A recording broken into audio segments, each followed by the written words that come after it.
Epstein might have died, but someone else has now taken his role. And the celebrities Epstein was involved with are still committing crimes.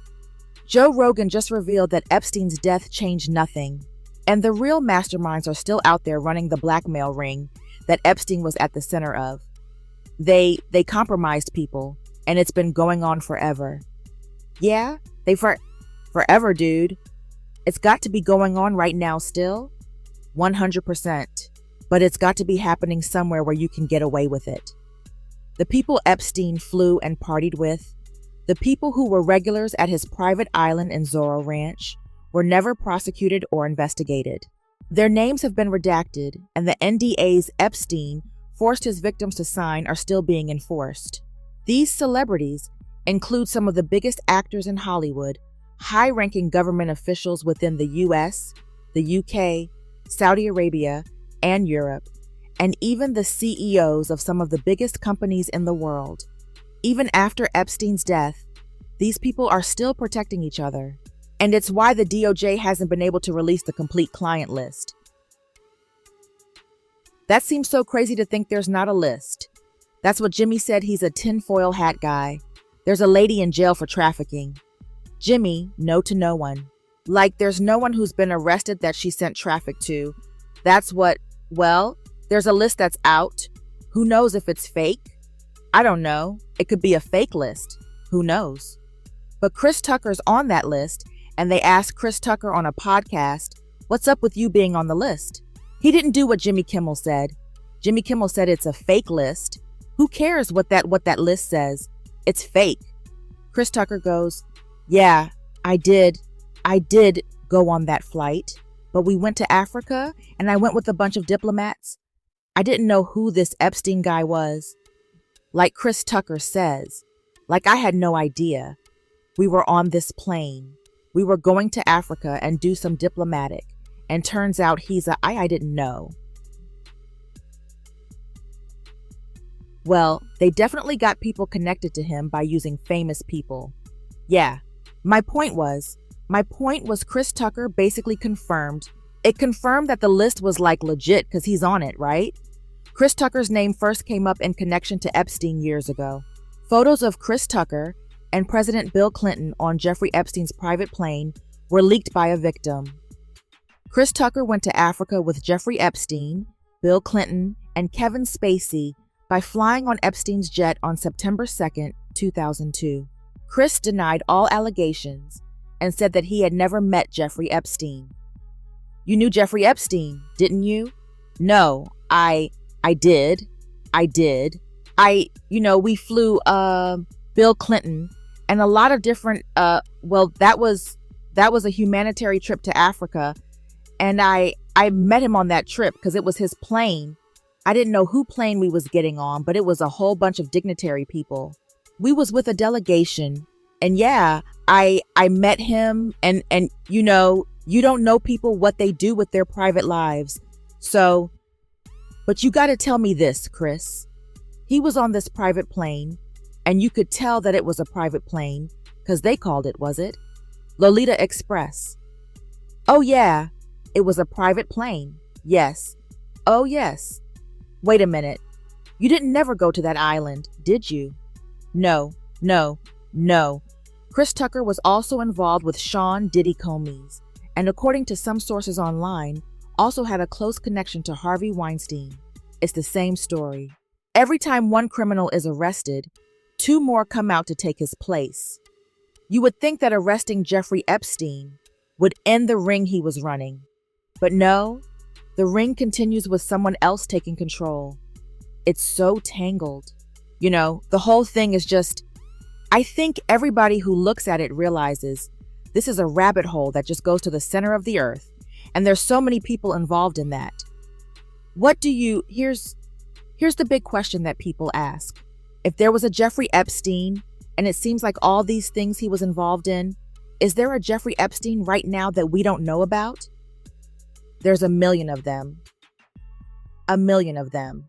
I mean, this is why I find this is not the core of what I focus on. But I find it a really interesting field of study because it helps understand so many other U.S. government institutions and the relationship between government and private business.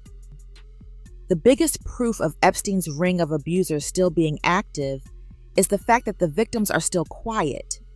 These victims are scared because they know just how powerful Epstein's friends were. Virginia Duffrey was one of the first victims who came out against Epstein, and she showed pictures of herself with Prince Andrew years before any real investigation began. She spoke out against the criminals, and she was silenced because of it. I still believed in his power. I still believed in his money and the people that he knew. So I was grateful just to get out alive. Was there a time there where you thought you wouldn't get out alive? Yeah, there were a few times. Yeah. No. Yeah. There was a few times I didn't know if I was going to make it or not.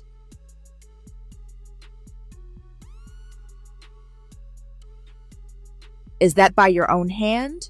Or by how you were being treated? Or how I was being treated to some of the people that I was out to? So, what made you fear for your life? What was happening to you? It was physical. It was very physical. Virginia's testimony and the photographic proof that she submitted is the reason that Prince Andrews had to face any scrutiny. His title was taken away. And just a few weeks ago, Prince Andrews was actually arrested by the UK police for his involvement with Epstein. Unfortunately, Virginia Jouet died before she could see this happen. Virginia had announced that she was writing a book about everyone she saw during her time on Epstein's island. Before she could release the book, however, she was hit by a truck. And although she survived this, she allegedly committed days later. Now, this is where it gets interesting. Shortly before her death, Virginia had actually tweeted about being targeted. The tweet reads, "I am making it publicly known that in no way, shape, or form am I have made this known to my therapist and GP. If something happens to me, for the sake of my family, do not let this go away and help me to protect them. Too many evil people want to see me quieted." Welcome back and live now. I'm Austin Westfall. Breaking news coming in. Some sad news to share. You were learning this from the New York Post. Several other outlets reporting this as well. Virginia Jouet, the most prominent victim of the late convicted pile Jeffrey Epstein, took her own life on Thursday. This is just weeks after she made headlines for saying that she had days to live after she claimed to have been hit by a bus. A statement given to NBC News was quoted as such from the 41-year-old's family. It says, "It's with utterly broken hearts that we announce that Virginia passed away last night at her farm in Western Australia. She lost her life too after being a lifelong victim of sexual abuse and trafficking." The New York Post says that Jeffrey took legal action against billionaire financier Epstein in 2015, alleging that she was trafficked at age 16 after his ex-lover and convicted Madam Elaine Maxwell recruited her from her job as a locker room attendant at President Trump's Mar-a-Lago resort. The mom of three, according to the Post, also alleged that she was forced to have with disgraced Prince Andrew 3 times when she was 17, including at Epstein's Little St. James Island in New Mexico and Little St. James Island in New Mexico and in Maxwell's London home, where a notorious photo of her with King Charles' eldest brother was taken. The Post says the allegations became the biggest scandal to rock the royal family in a generation.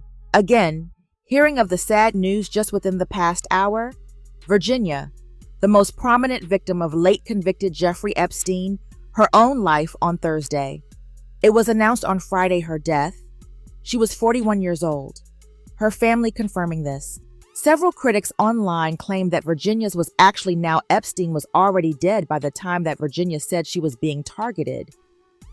The obvious question here is, who was Virginia afraid of? Well, according to Joe Rogan, high-ranking government officials and billionaires all over the world are connected to Epstein, and they're the ones responsible for all of this. The point I'm getting to here is, given Jeffrey Epstein's involvement in the BCCI network, given Jeffrey's involvement in the 1990s with all the foreign policy activities happening in the Middle East at that time, given Jeffrey Epstein's, involvement through, the early 2000s, Clinton era, and everything. Given his involvement in everything from Israeli to Saudi to British to French high-level government officials, Jeffrey Epstein was investigated by the SEC in the 1980s. He was one of the two people who ran the biggest Ponzi scheme in history at the time in the United States. The tower's financial collapse.